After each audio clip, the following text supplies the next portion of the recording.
evening.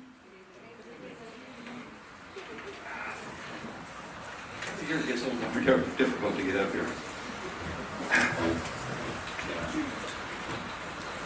Yes, I am Dave Severson, and I am the Social Action Chair here at Congregation Beth Shalom. I'm very proud to present our program tonight. It's commemorating Kristallnacht, a night with Dr. Jacob Eisenbach. The night, Kristallnacht, was the night of the broken glass. It took place on November 9th and 10th, 1938.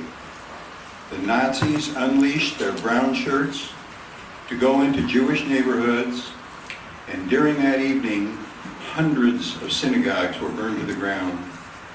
Thousands of Jewish businesses were ransacked and looted, and Jews were dragged from their homes and beaten in the streets. Yes, the Holocaust did happen. 6 million Jews were murdered. Dr. Eisenbach was there. He witnessed and lived through the horrors of the concentration camps, watched as family members were separated and marched to their deaths. Today, Dr. Eisenbach maintains a rigorous schedule, walking an hour a day, educating adults about the Holocaust, and after practicing dentistry in Anaheim Hills for 42 years, he retired a week ago. At the tender age of 92. Now, I have enjoyed him as our dentist for many, many years, and I think when you were 95, you signed a 10-year lease. That, and he is one optimist. Tonight, if you'd be so kind as to take a moment, I know we got 10,000 cell phones out there. We don't need them ringing. So please be kind enough to put them on quiet, and please don't text during the evening. We'll have an opportunity later to have photos taken with your classes or individually with Dr. Eisenbach. And there's a wonderful book out that I read last week, and it's called Where You Go, I Go. It's a phrase taken right out of the book of Ruth. And it is the story of Dr. Eisenbach and what went on before and after his period of time in the concentration camps. It's available on Amazon, so don't hesitate to get it. Ladies and gentlemen, Dr. Jacob Eisenbach.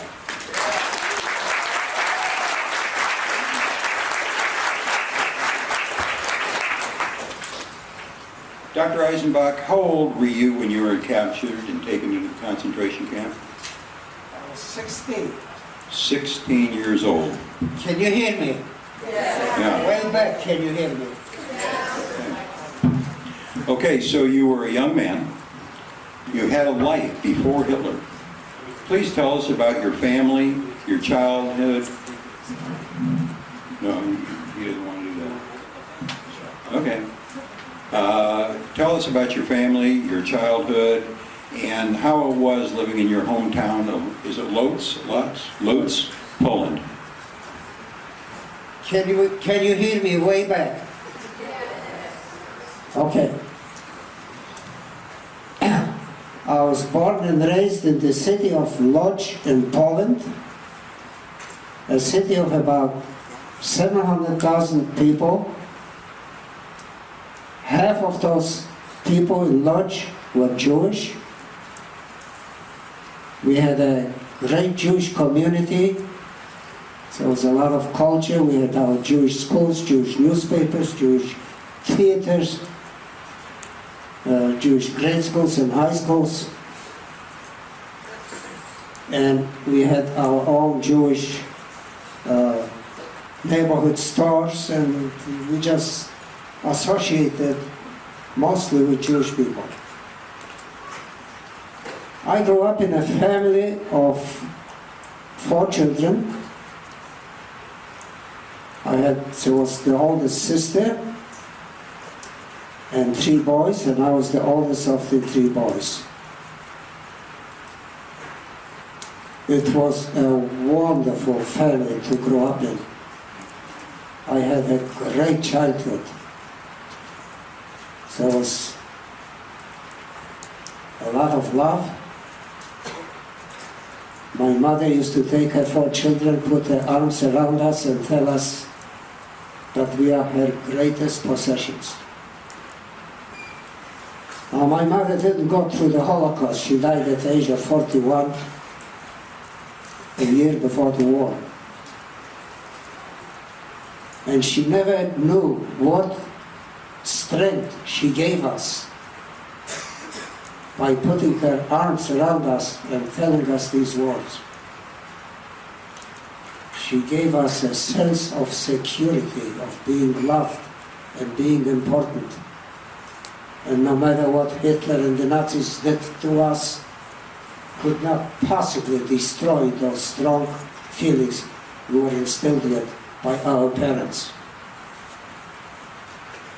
Our parents had a special talent of making each one of us children feel that we are the most favorite ones. I had a family of about 100 people, extended family, aunts, uncles, and cousins. And we all lived within 10-15 minutes walking distance. The Nazis killed 95 of them.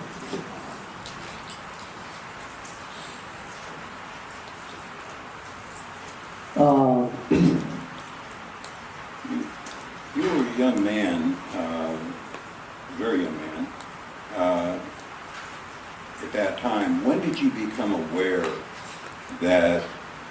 of Hitler and the possibility that you and your family and the Jewish community were in danger?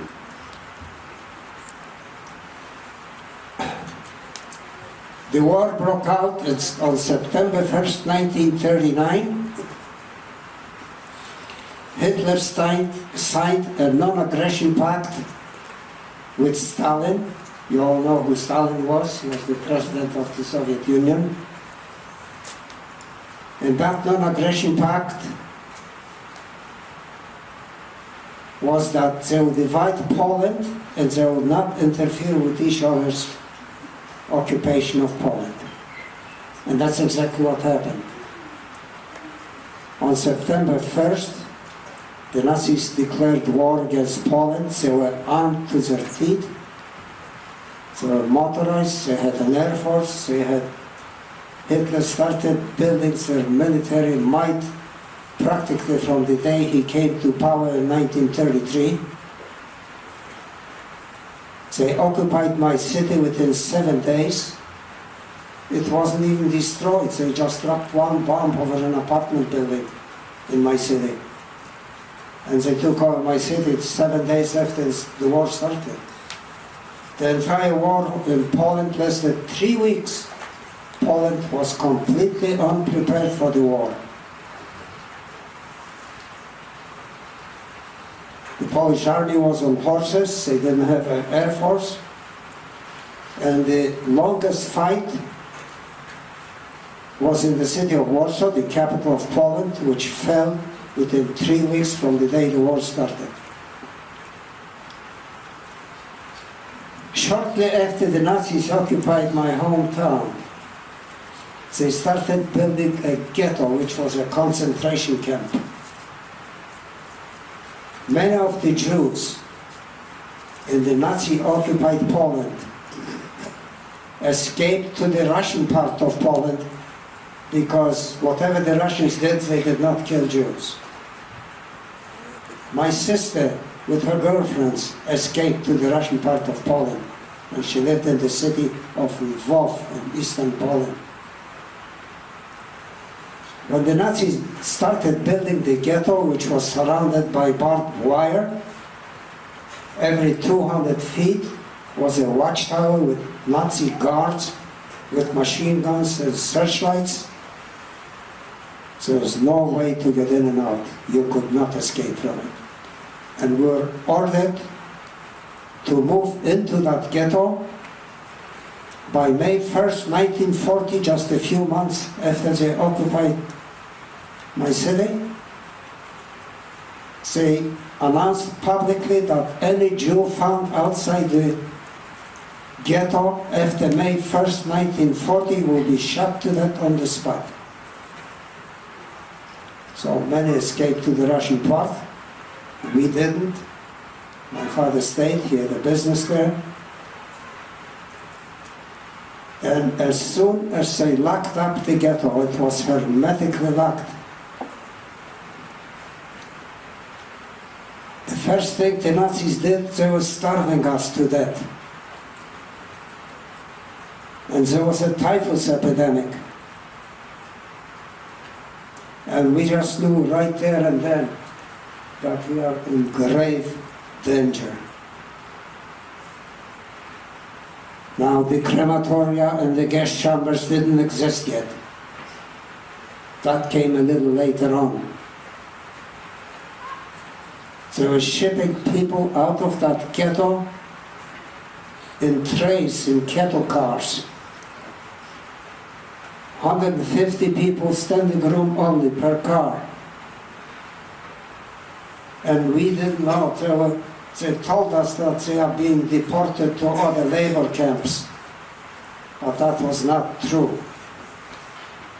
After a while we found out from the Polish train conductors that they are taking these people to the gas chambers in Auschwitz, and no one ever comes out alive. And they could smell burning flesh from the chimneys. That's when we found out what's happening to the people that they're shipping out by the thousands from the ghetto and lodge. So we just knew that we are in mortal danger. That was the beginning. That was just the beginning. One thing I'm going to mention to all the students, there is a wonderful book out called Mila 18, written by Leon Uris, and it talks about the Warsaw Ghetto Uprising.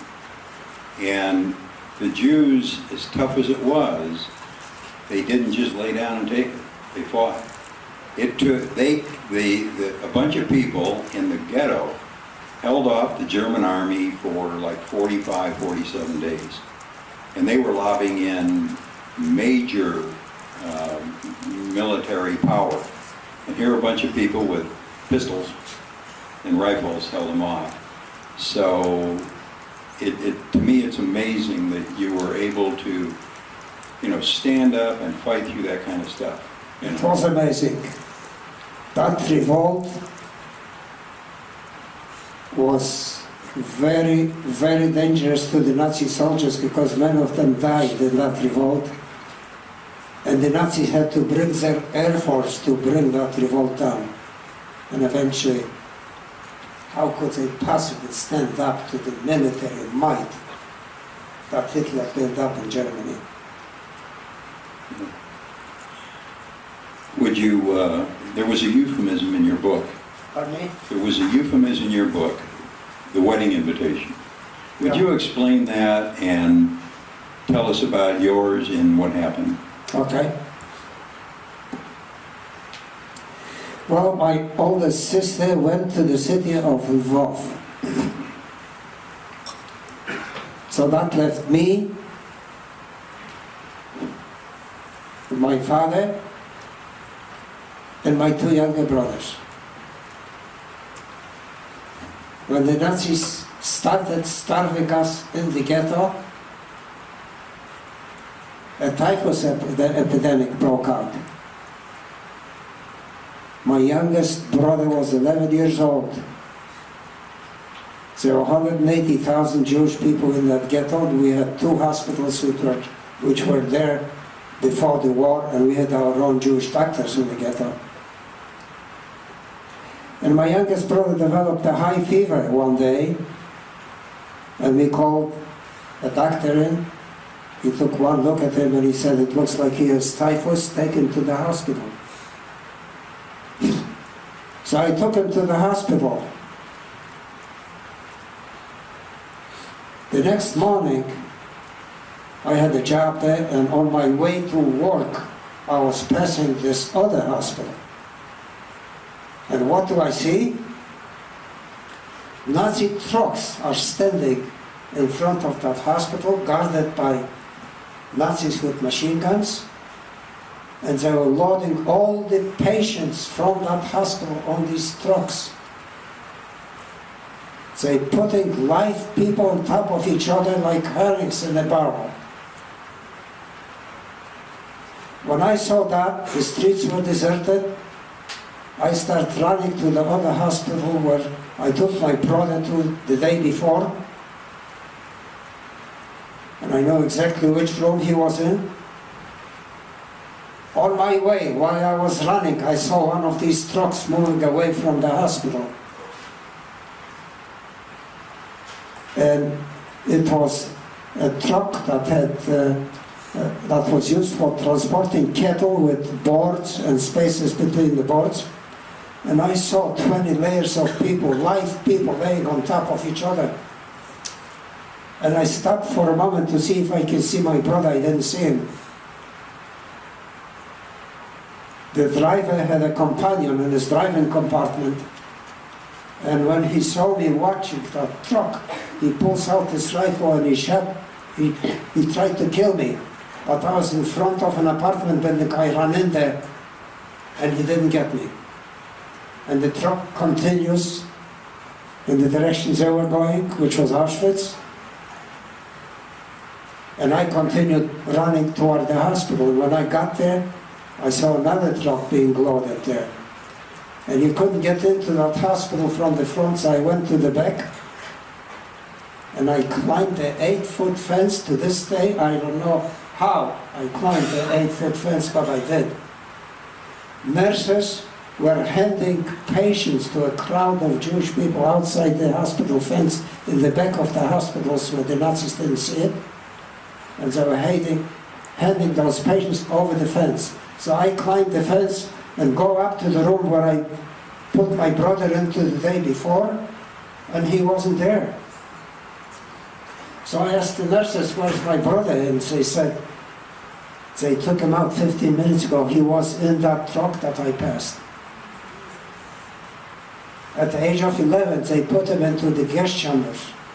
Those patients were straight to the gas chambers.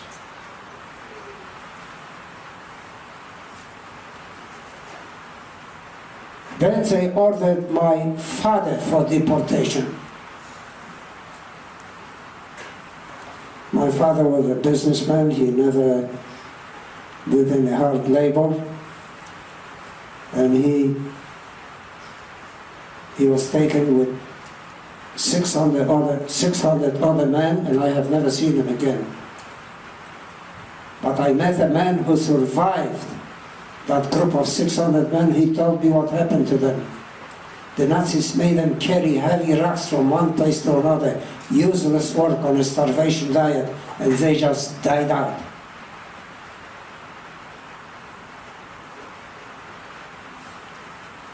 That leaves me and one of my younger brothers in the ghetto. One day I received a wedding invitation.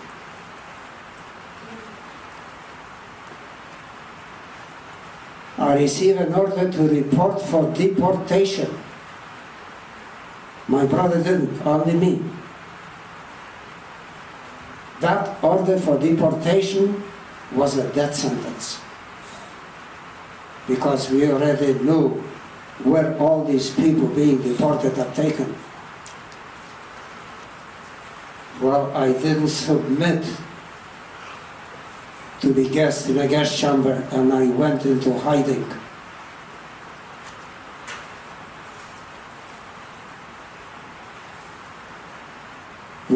My brother and I lived in a one room, upstairs, wooden steps,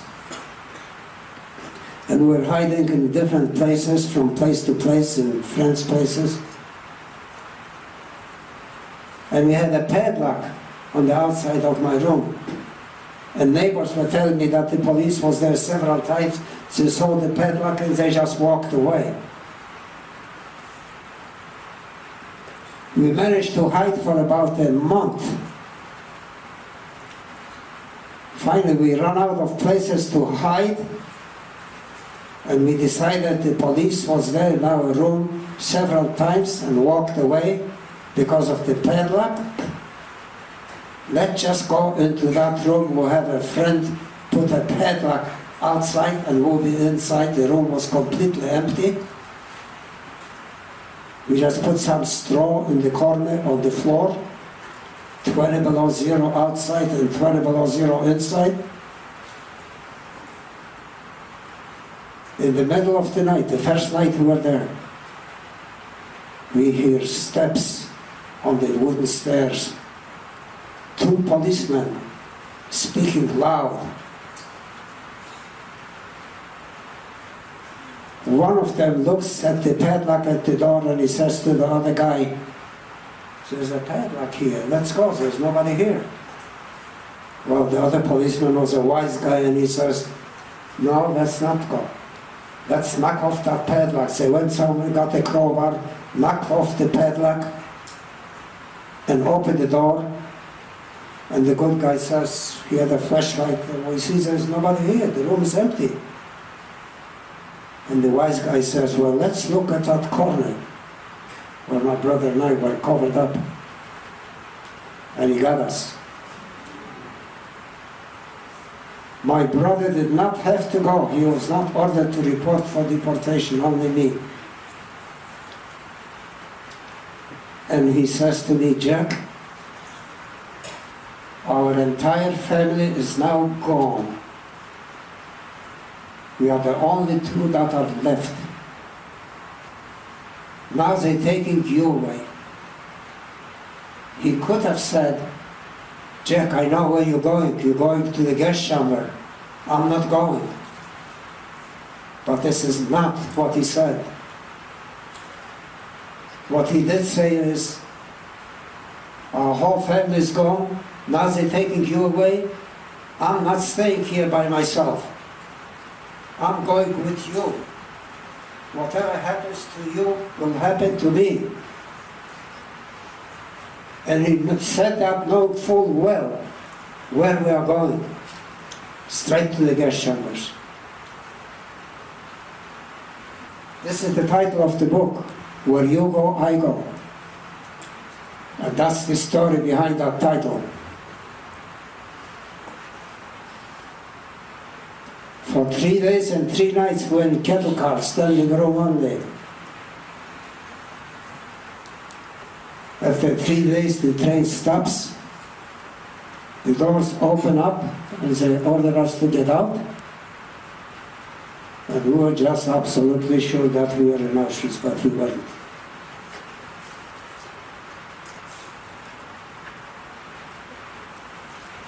We were in a munition factory. That was in 1943. I was in that ghetto for 4 years. 3 years. No, that was 1944, excuse me. In March of 1944.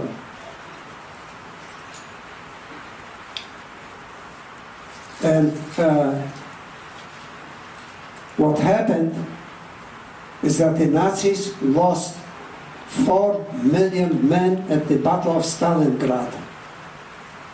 And that was the turning point of the war. They started losing the war and started retreating from the Soviet Union. Because they lost so many men, they took their own people who were working in the munition factories and put them up on the front.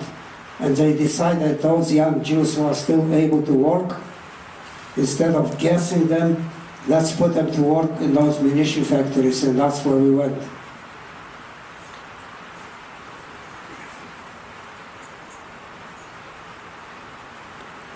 How did we survive? My brother and I survived. January 15th, 1945. We were in a concentration camp next to the munition factory. There were 6,000 people in that camp, all Jews, surrounded by barbed wire and watchtowers every 200 feet with machine guns and searchlights.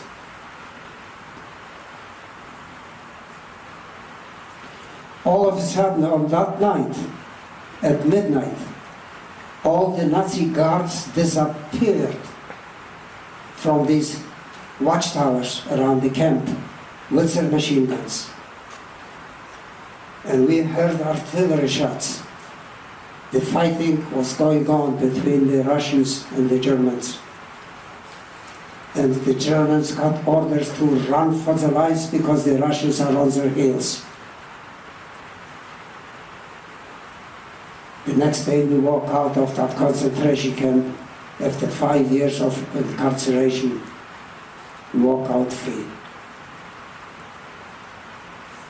Now, how did the Soviet Union accomplish what they accomplished? They couldn't have possibly accomplished this without American help.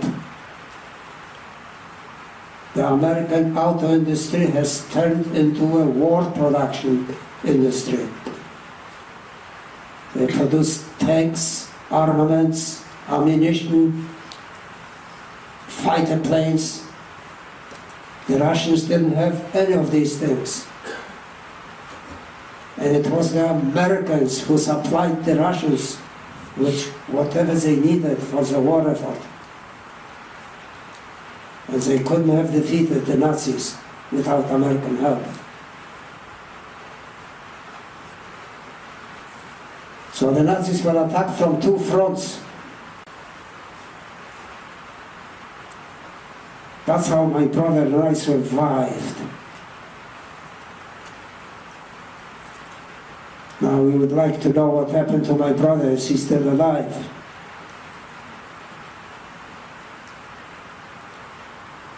Well, let me tell you the story about Sam. We were born and raised in Poland. We were patriots. After the war, I became a student at the university. My brother joined the Polish army. He was 20 years old at the time. 2 years later, within 2 years, he got the rank of colonel, one rank under a general. Unheard of. He was in command of a division of 10,000 soldiers. The Polish army decided to send Sam to the city of Białystok, very anti-Semitic city. Sam changes his name from Sam Eisenbach to Stanisław Adamowski, as Polish as you can get. And he goes to Białystok, and he's in charge of a division of 10,000 soldiers out there. One day he comes home from his office, and somebody was waiting inside his home, and as soon as he came in, he put a bullet in Sam's head. They sniffed him out that he's a Jew. 2 years after the Holocaust, can you imagine?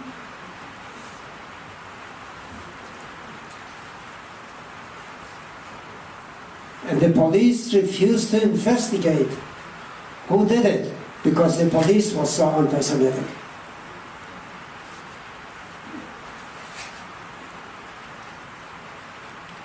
Well, now you've lost your brother, you're going to school. Things didn't turn out terribly well. Tell us about the July 4th, 46 program in police. They weren't done with the Jews yet. In April of 1946, a year after the war, I was a student, my brother was in the army. I was already married. I met my wife in the concentration camp. And a few months after the war ended, we got married.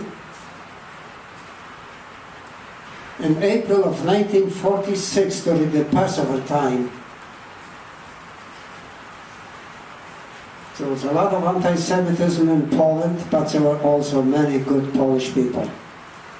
There were Polish people who risked their lives by hiding Jews under the ground and bringing them food and water every day. if the Nazis found them out, they would have shot them to death on the spot.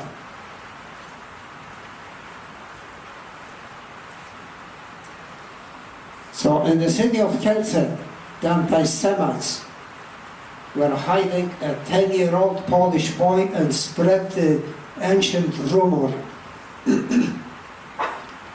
that the Jews kidnapped this boy and used his blood to make matzah for Passover. What a crazy, insane accusation.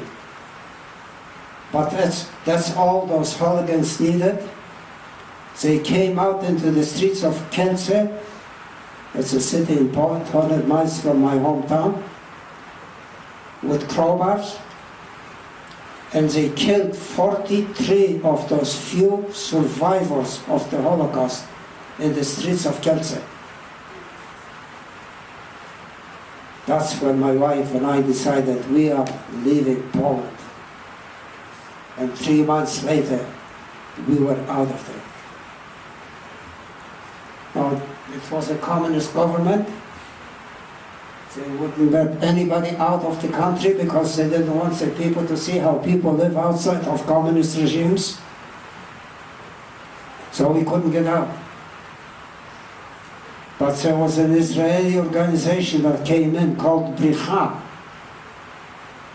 Any Jew who wanted to get out of Poland, they smuggled us out through the borders in the middle of night into Czechoslovakia, which was a free country. And the Czechs were just wonderful to us.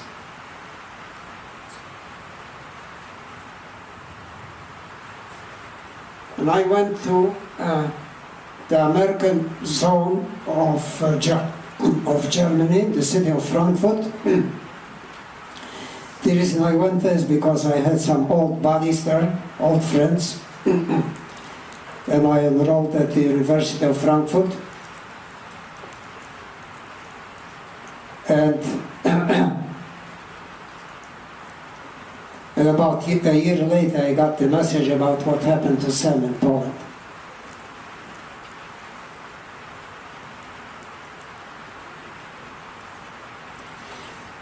There are people who are trying to deny that the Holocaust ever happened. You probably heard about that.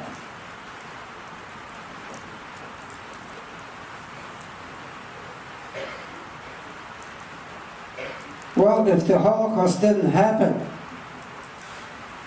what happened to my beautiful family of 100 members? Did they just vanish into the thin air? Yes, they did vanish into the thin air.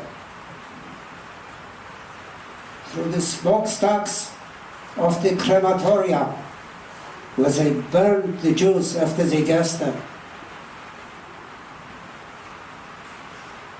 And they can smell burning flesh from those smokestacks. They vanished into the thin air by the machine guns of Nazis. After the war, I found out what happened to my sister in Lvov. When the Nazis broke the non-aggression pact with the Soviet Union in 1941, they attacked the Soviet Union and they took over eastern Poland, and they took over the city where my sister was. I never knew what happened to her. I have never seen her again. But after the war, I met a lady who escaped from that ghetto, and she told me what the Nazis did. There were 110,000 Jews in that ghetto in the city of Lvov. And they came with machine guns, and in 3 days, they killed all 110,000 Jews. And that was the end of my sister.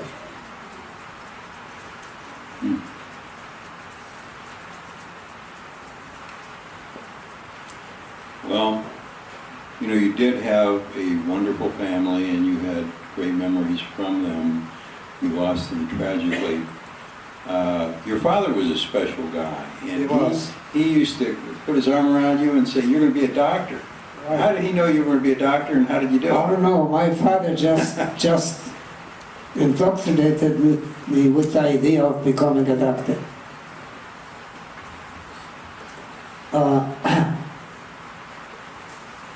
I want to tell you one story here. Just very recently, I gave a speech to an international group of students who are studying to become rabbis. They came from all over the United States, Australia, and other countries. And they wanted to hear my stories, so I told them my stories. And afterwards, one of the students asked me a question. Do you feel like having revenge? And I said, no, I do not feel like having revenge. Our Jewish tradition is teaching us that one of the greatest achievements that a human being can accomplish is to make a friend out of an enemy. I do not want revenge. My revenge is that I'm alive, that I'm living in the greatest country that ever existed in the history of mankind, and that a white and blue flag with the Star of David, the flag of Israel, is flying, and that we have a glorious state of Israel. That is my revenge.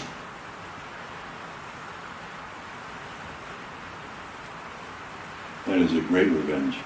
Pardon me? That is a great revenge. I've known you a long time. Most of the time he's looking down my throat and working on my teeth. But he can keep a conversation going and I'm going, oh. That's how it works. But one of the things I've noticed in all this time is I have never, ever seen you down. I mean, you're always smiling, you're always happy. After what you've been through, how in the world do you keep that positive attitude? Excellent question. Ever since I was a little boy, 5 years old, I just loved to sit in and listen in to adult conversations. We always had company, family or friends in the house. And I have learned some lessons that I'll never forget. Even if I live to 150, I'll never forget those lessons. He will. We'll have him back. One of the great lessons I have learned is that no matter how dark the clouds may be, there will always be a day when the sun will break through. Translation of that message is, never lose hope for a better tomorrow. And I never did. And it's that hope that helped us to survive.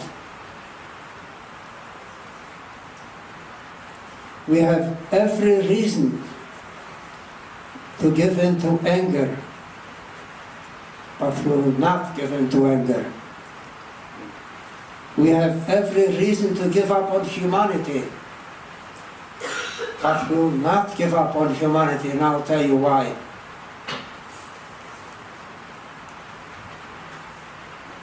Did any one of you hear the story of the King of Denmark? Raise your hand. Very few. Well, let me tell you the story of the King of Denmark.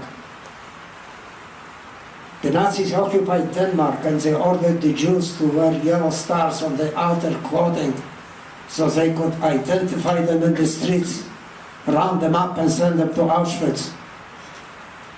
And the King of Denmark said to Hitler, if you are going to make our Jewish citizens put yellow stars on their clothes, I'm going to put on a yellow star. My entire family would put on yellow stars. Every Dane in the country would put on a yellow stars, and you would not be able to tell who is a Jew and who isn't. That's exactly what they did. Denmark saved all the Jews. Then the King of Denmark was afraid that Hitler may come up with some other ideas to identify the Jews, so he put them on ships and sent them to Sweden, a neutral country, and Hitler couldn't touch them. He saved every single Jew of Denmark. Did you ever hear the name of Raoul Wallenberg? Yes. Very few people heard it. Let me tell you the story of Raoul Wallenberg. He was a member of an aristocratic family in Sweden, and he was appointed a Swedish ambassador to Hungary. The Nazis were just about to ship 100,000 Hungarian Jews to Auschwitz. Raoul Wallenberg single-handedly issued them 100,000 Swedish visas. They became instantly Swedish citizens, and Hitler could not touch them. A single man saved 100,000 people. There was a Japanese diplomat by the name Chiyuri Sugihara. He was an ambassador of Japan in Lithuania. He couldn't stand watching what Hitler was doing to the Jewish people. So he asked his Japanese government to give him permission to issue 10,000 visas to the Jews so they could go to Japan and other Far Eastern countries where Hitler couldn't find them. Well, Japan was allied with Hitler, and they denied his request. Well, what did Mr. Sugihara do?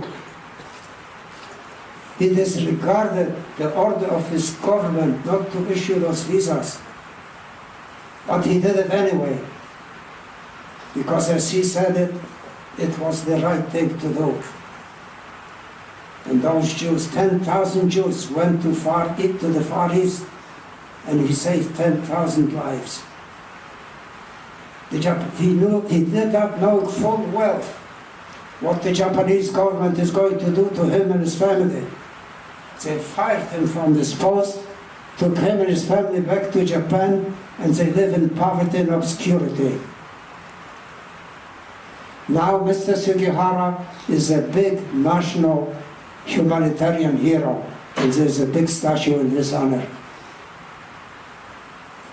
I was invited recently to a Christian Japanese church in Los Angeles.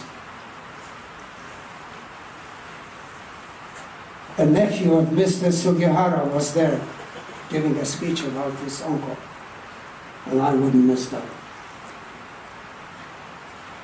And I told those wonderful Japanese people how much respect I have for Mr. Sugihara and for his humanitarian efforts. He was a great humanitarian hero. Hitler was allied with Mussolini in Italy, but that didn't stop him from occupying Italy. And when he occupied Italy, he asked Mussolini to turn over the Jews to him. And Mussolini said to him, "We don't have any Jews here, we only have Italians."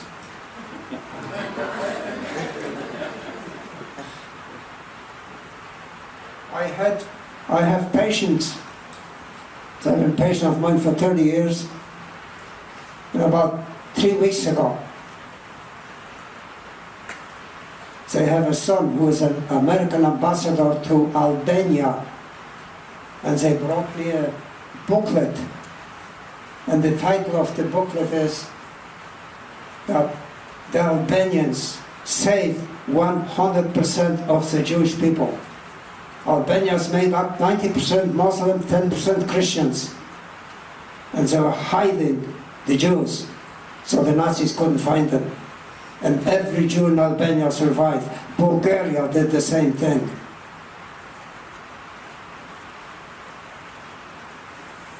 Why am I telling you this? Because I was asked once a question, how come everybody was hating the Jews so much? And I said, now wait a minute. That is absolutely not true. When you hear stories like this, how can I give up on humanity when people like the King of Denmark and all these others walk the surface of this earth. I have all the faith in humanity. We have a lot of problems in the world, we know that. But we have almost 8 billion people on this planet. And only a small percentage of those 8 billion people are causing all the problems. The majority of humanity are good people. California is made up of people from all over the world. Consequently, I saw patients from all over the world. They're wonderful people. I had patients from China, from Japan, from all Asian countries, Africa, Europe, everywhere. Basically, humans are good.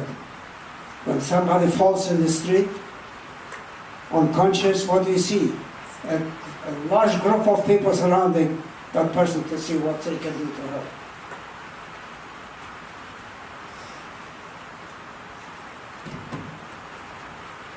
The Holocaust was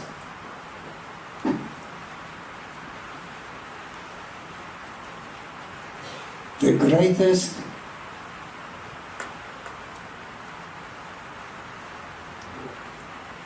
hateful genocide that ever happened in the history of man. But if you study history, you will see that tyrants and murderers manage to come to power. They stay in power for a while, but eventually the positive forces come out on top. And that is a fact. If you study history, you will see that this is a fact. That happened over thousands and thousands of years.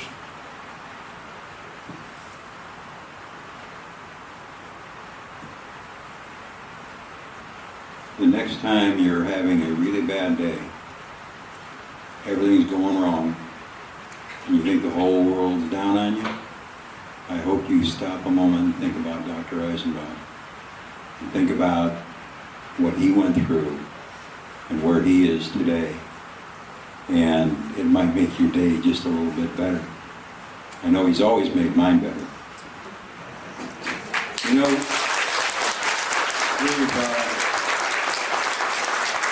we've answered a lot of questions, but we've probably created more than we've answered. So I'd like to open it up now that anyone would like to ask a question of Dr. Eisenbach. I think we could.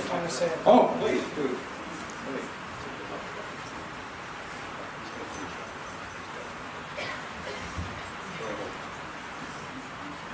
I have a message, especially to the young people, many of whom will become the leaders of this country.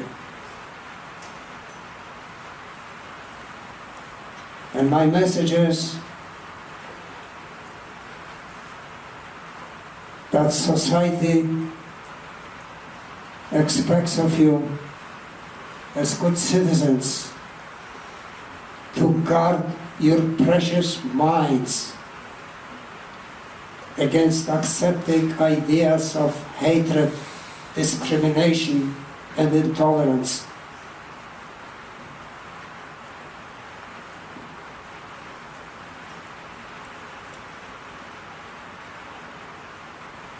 Those ideas have to be perpetuated. It is very important. I have given many speeches about the Holocaust, and it's very important that people know what happened and that we never forget what happened.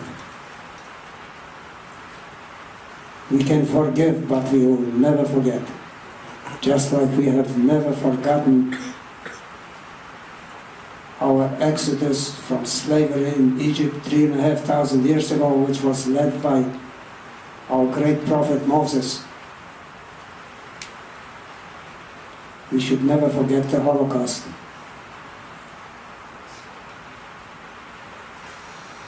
It is still going on. Man has lived on this planet for God knows how long, thousands and thousands of years. We still haven't learned how to live in peace. But nevertheless, we should work hard and use our influence to learn how to live in peace and stop those hateful ideas.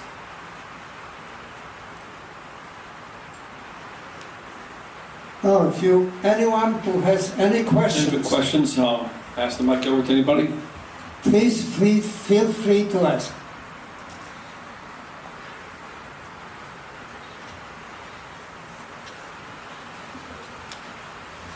How long have you lived in the USA for?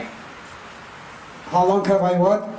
How long have you lived in the United States of Oh, America? since 1950. So that's 65 years. I feel like a native.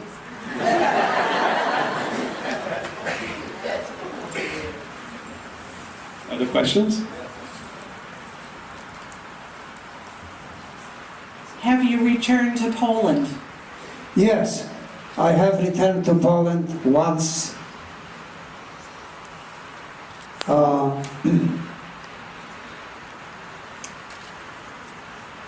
My mother was buried at the Jewish cemetery in Lodz, and I wanted to go to her grave. I wanted to see the place where I used to live. I wanted to see the school that I attended.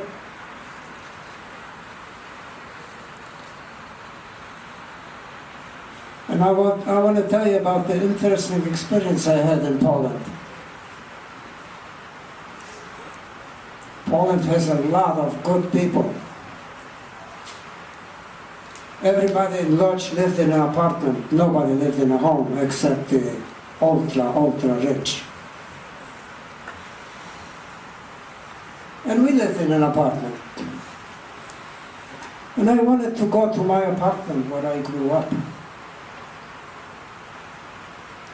And it was a 3-bedroom apartment with a kitchen, a bathroom, and was divided into 3 small apartments, and 2 of them had padlocks, but 1 didn't, so I knocked at the door. And a young man, about 28 or 30, opens the door, and I say to him in Polish that I'm here from the United States on a visit, and I used to live in this apartment, and I just came to see it. I didn't tell him I'm Jewish, but he knew I was Jewish. And look what friendship, instant friendship. I just met the man. I took some money, wanted to give this 8-year-old little girl. He wouldn't let me do it.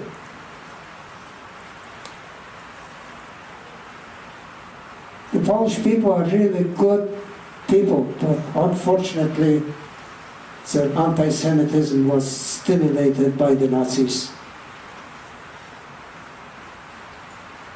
That was the only time I went back to Poland.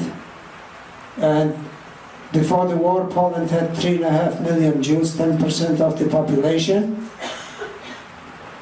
And when I was there were 5,000 Jews left, and the youngest Jew was 72 years old.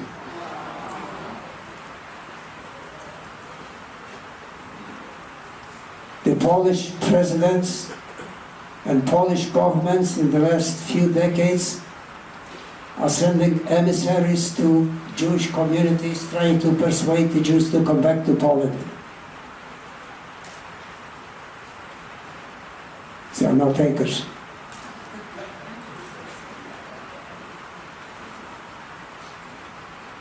Poland has now a little more than 5,000, say 15,000. Some Jews from Russia, Eastern Poland came to Poland to live, do business. But Poland is a big Jewish graveyard.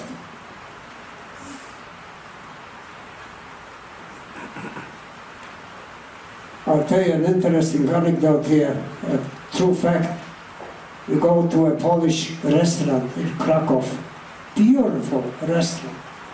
Elegant. Really delicious food. 7-course dinner.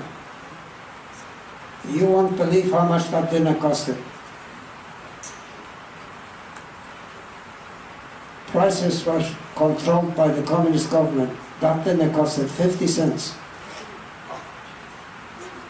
From Poland, we go to Hungary and Budapest, the same dinner, similar dinner was $12.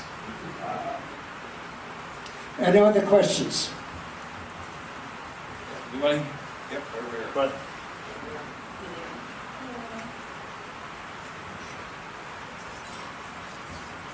How was your whole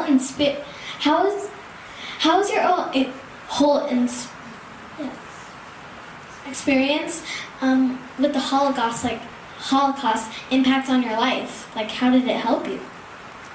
Like, did it teach you anything? I didn't hear it well. Would you?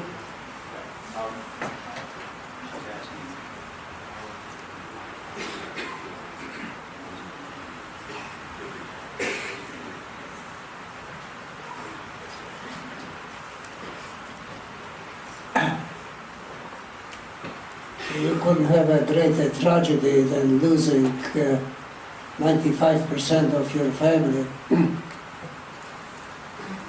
However, growing up in the family that I grew up in gave me so much positive ideas and positive outlooks on life, and always keeping up hope for a better tomorrow.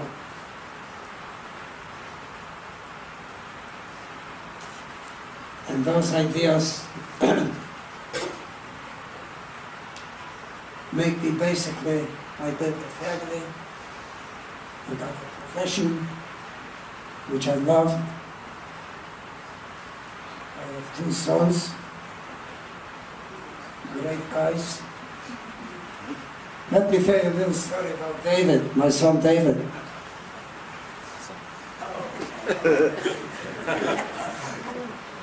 He has a wife, Rika, and a daughter, Amy. She's 25 years old. And Rika asks Amy, how would you rate David on a scale of 0 to 10? How would you rate him as a father? And Amy says, I would rate him 200. That's my son David. Where that came from? Yeah, where did it come from, David? It came from her. So I'm basically an optimist. I'm a happy man, in spite of what happened. And I'm always maintaining hope for a better tomorrow. Never give up that hope, no matter how bad things are for you. Never give up hope for a better tomorrow. any other questions?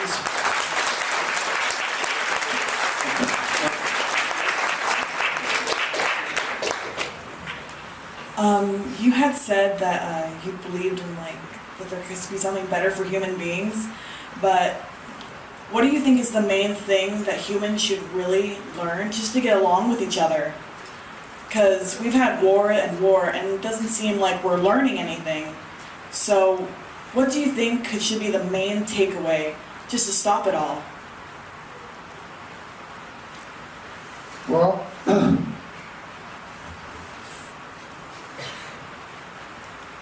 we have ISIS, and we all know what ISIS is doing.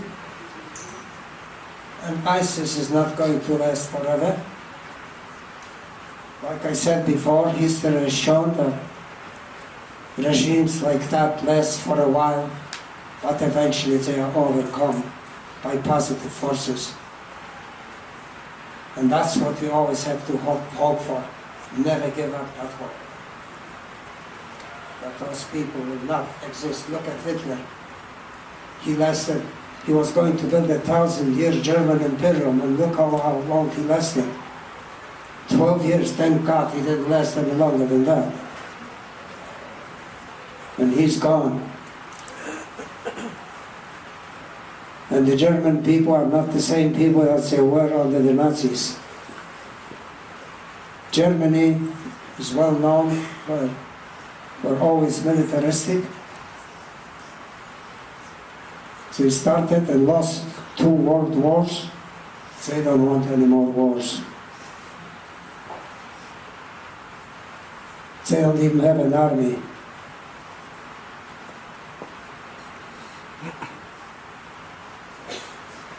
And so there's always hope that good things will happen, you know.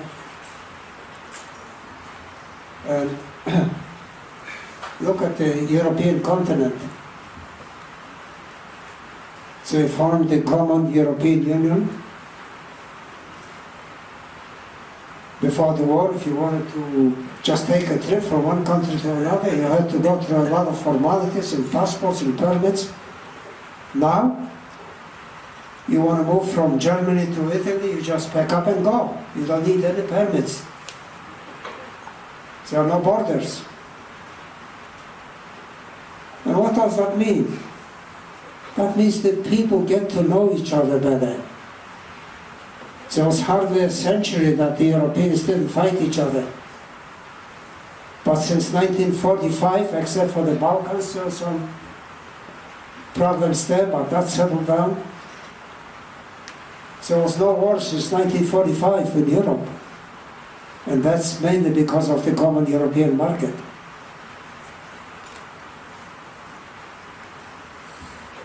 And Germany is becoming a benevolent society. As you all know, Germany is has the strongest economy of all European countries. They're taking in 100 Syrian refugees this year, and another 100,000, I should say, and another 100,000 next year. I read an article about the German economy. By the year of 2020, they'll need 1 million more workers. There's no other European country that is that successful economically.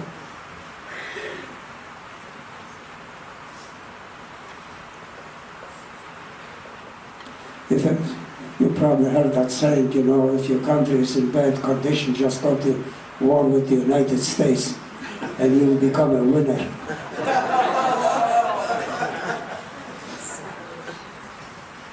Any other questions?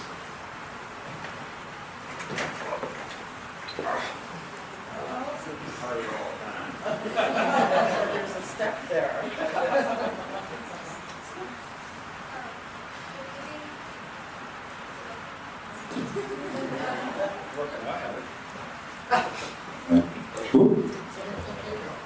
Throughout your whole experience, you sound very optimistic, but was there ever a time where you just wanted to give up? You know, I have hearing aids, so I don't quite hear that question. With all your optimism, has there ever been a time that you just wanted to give up? Never.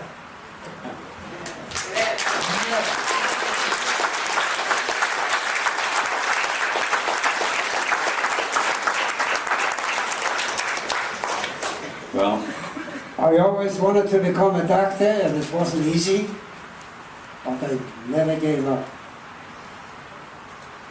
Actually, I had 2 dental degrees. One dental degree from the University of Frankfurt in Germany, and another dental degree from the University of Iowa. But I never gave up. I just had to have it. well, I would venture to say that you make a lot of people look at life a little differently tonight. And I know everybody here, including myself, wants to say thank you very, very much. There are also some other thank yous coming, and I would like to turn it over to our congregation president, Bruce Roman, for that. Thank you. Really appreciate the discussion tonight. We have a proclamation from the city of Corona commemorating the anniversary of Kristallnacht. That's for you. That's in recognition from the city of Corona. And we also have this certification here from the from Mark Ducano. He's from the House of Representatives in honor of this evening.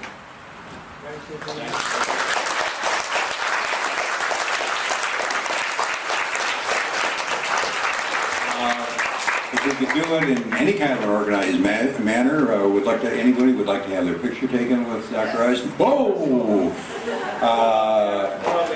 Okay, why don't we come on up here?